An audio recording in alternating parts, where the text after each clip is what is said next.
What is good, guys?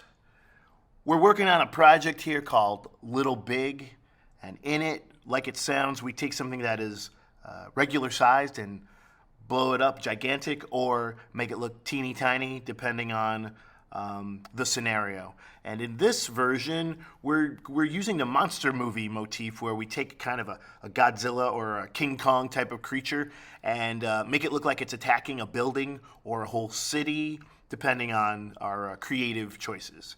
In this case, we're looking at the very famous Empire State Building, and we're going to object select it and isolate it on its own using the Object Select tool.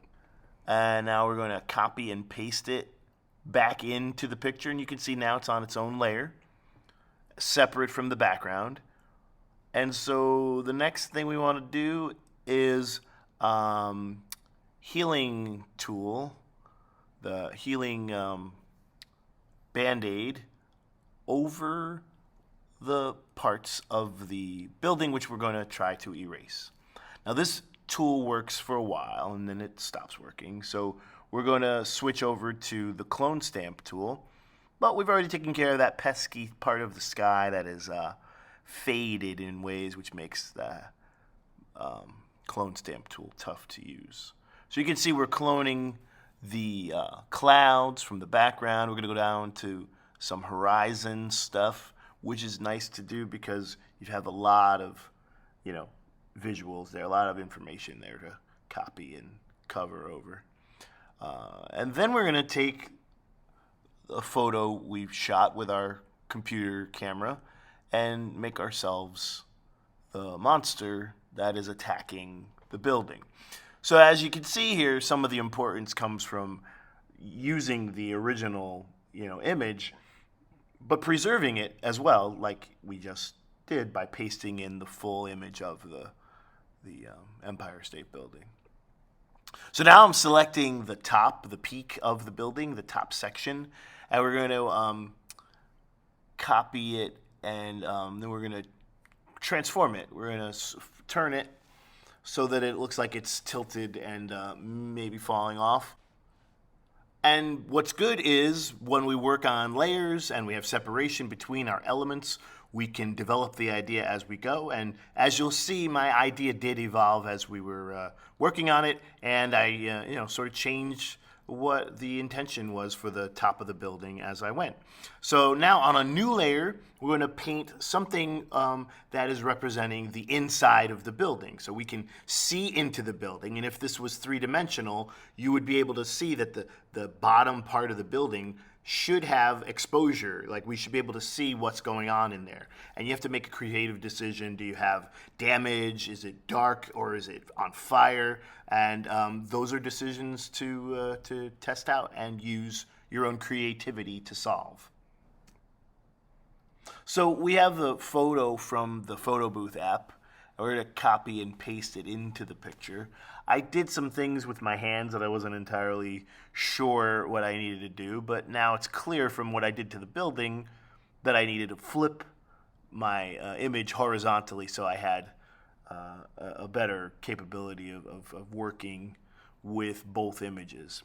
I liked what I started with the Empire State Building. Of course, I could have tilted the peak in the other direction, but I didn't. And now that I have my photo in there and I flipped it, I think I'm better because I like the way that the building is tilting to the left. And as I'm starting to look at the photo and make it more compatible with the Empire State Building image, I realize that I have to, put things like my hand over part of the building. So we're copying and pasting the hand into the picture so it's on its own layer.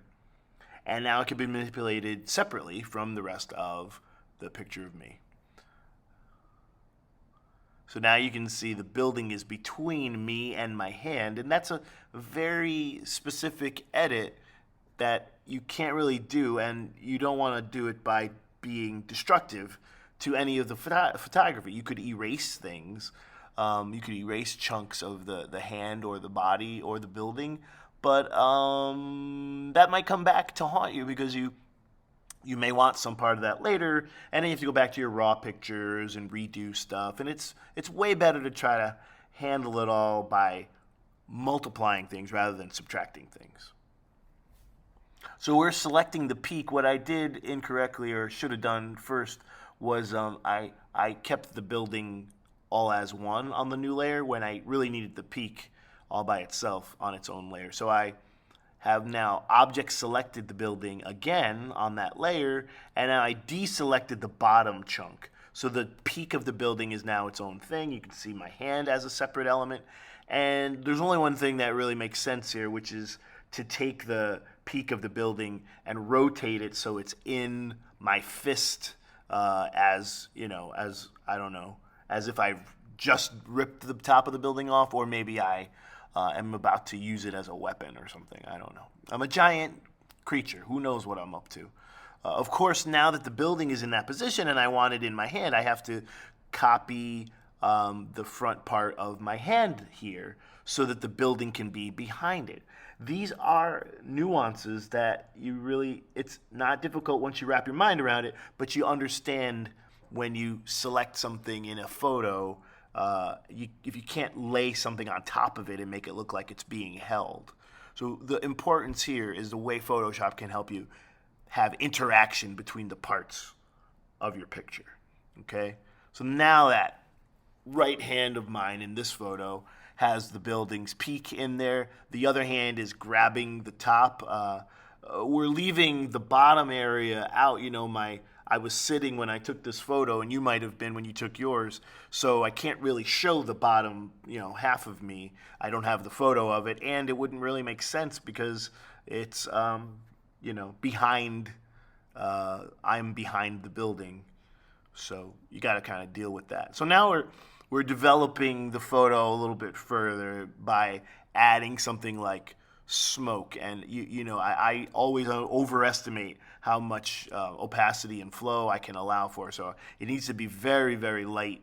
And you can layer it up. You can paint on top of it, and it will get darker and deeper looking. So I'm just assuming that the fires would have been caused by the destruction that the creature is inflicting. And a little something has to come out of the peak of the building as well.